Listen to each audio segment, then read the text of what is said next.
ururka xisbul islaam ayaa maanta waxa uu shaaca ka qaaday in ay ka xun yihiin islamarkaana ay ka hor imaanayaan hadalkii kasoo yeeray ururka al-shabaab ee sheegayay in axmed madoobe oo ka tirsan xisbul islaam aanu ka mid ahayn ururkaasi iyadoo xisbul islaam ay shaaca ka qaaday in shabaab ay ka digtoonaato kala qaybinta ay kala qaybinayso urur diimeedyada wariyahayaga maxamed cusmaan makaraan ayaa magaalada muqdisho warka nooga soo diray. saxaafadeedkan ay soo saareen ururka xisbul islaam ayaa waxa ay ku sheegeen in sheekh axmed madoobe uu ka tirsan yahay ururka xisbul islaam iyadoo dhowaan xarakada mujaahidiinta al-shabaabna ay sheegeen in dagaalka ay kula galeen magaalada kismaayo ninka madax banaan ururka xisbul islaam madaxa warfaafinta ururka xisbul islaam sheekh maxamed macalin oo saxaafadu u akhriyay war-saxaafadeedka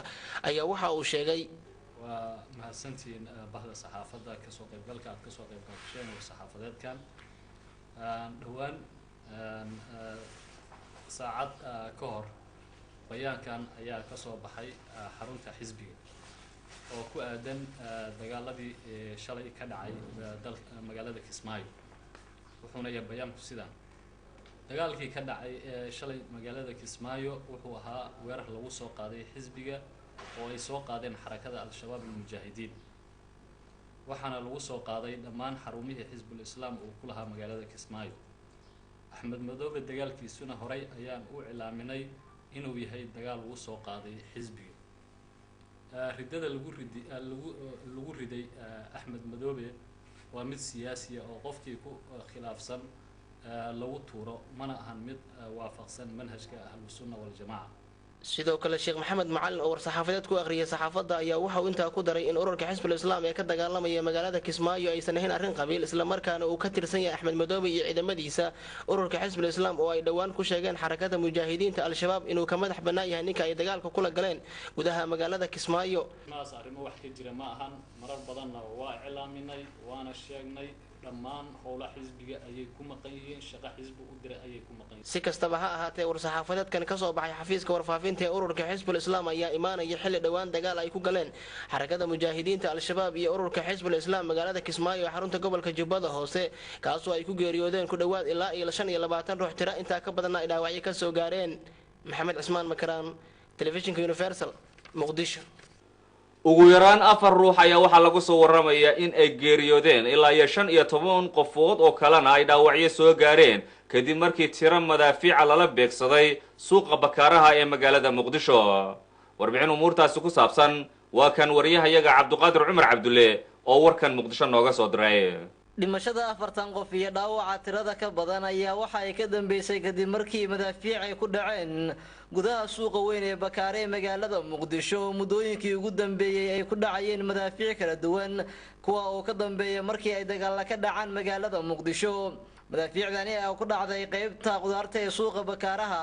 ayaa waxa ku nafwaayay ilaa iyo 4 ruux iyadoona in ka badan 10 kalena ay ku dhaawacmeen kuwaas oo u badnaa dadkii ku ganacsanayay suuqa iyo qaar kale oo wadada marayay dhimashada iyo dhaawaca u kacooda ayaa waxa sababay kadib markii uu madfaca ku dhacay meel laami ah kaas oo waxyeeladiisuna ay sare u kacday waxaa sidoo kale lagu arkayay burbur soo gaaray hareeraha wadada iyo sidoo kale dhiig fara badan oo daadsanaa goobta madfaca uu ka dhacay kuwaas oo ay ku jireen haween shaah ku iibiya hareeraha laamiga iyo sidoo kale gaari dameerada loogu shaqeeyo suuqa weyn ee bakaaraha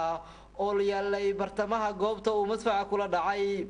mid ka mid ah haweenkii goobjooga ahaa xilliga madfaca uu soo dhacayay isla markaana ka badbaaday dhacdadaasi ayaa universal uga warantay sida ay wax u dhaceen 4 qof oo meed waa u jeeday iyo 2 dameer ee dhimatay iyo gabdhihii baradhadooda gadaal jidka weyn u soo jeeday laamiga u soo jeedeen hal qof oo dhaawac intii kala dhaawac noqdeen labana waa ku dhimatay habar shaale gadayso shaah gadaysa iyo gabar kale iyadana oo baradho gadi jirtay way ku dhaawacantay dad badan meesha zaid maanta calool xumaa taala meesha ma yasaas jimcay ahayd maanta saas looma biso camba dhifaaris aan halkaas dhar la fadhiyay halkaas fadhiyaan saas badana wixii jidka maray dadka jidka maray waa ku jireen oo socoto aha marka dabaqana lagu guray meed iyo dhaawac meeshan lagu kala qaado wallahi suuqa weyn ee bakaara oo ah xarunta ganacsiga ee ugu weyn koonfurta iyo bartamaha dalka Soomaaliya ayaa waxa ay caado u noqotay xilliyada ay dagaalada ka dhacaan magaalada muqdisho inay ku dhacaan madaafiic kala duwan kuwaas oo sababa in ay dhimasho iyo dhaawac iyo sidoo kale burbur hantiyeedba ay soo gaaraan ganacsatada wax ku iibisa suuqa bakaaraha iyadoo maalmihii ugu dambeeyana ay soo baxayeen cabasho iyo dibadbaxyo ay dhigayaan dadka ku ganacsada suuqa bakaaraha kuwaas oo ka cabanaya inaan lagu duqeynin suuqa maadaama ay yidhaahdeen inay ka madax bannaan yihiin siyaasadaha isdiidan ee ka jira guud ahaan dalka gaar ahaana magaalada muqdisho. Dada ayaa maalin walba usoo shaqataga suuqa weyn ee ganacsiga ee bakaaraha kuwaas oo noloshooda halkan ka maareeya iyagoo ay saameeyaan dagaalada iyo duqeymada ka dhaca magaalada muqdisho iyadoo duqeymadii ugu dambeeyey ee loo geystay suuqa bakaarahana ay saameynta ugu badan ku yeesheen dadka rayidka ee wax ku ganacsanaya suuqaasi kuwaas oo ay ka soo gaareen khasaarooyin nafeed iyo xidmaal. Cabduqaadir Cumar Cabdulle,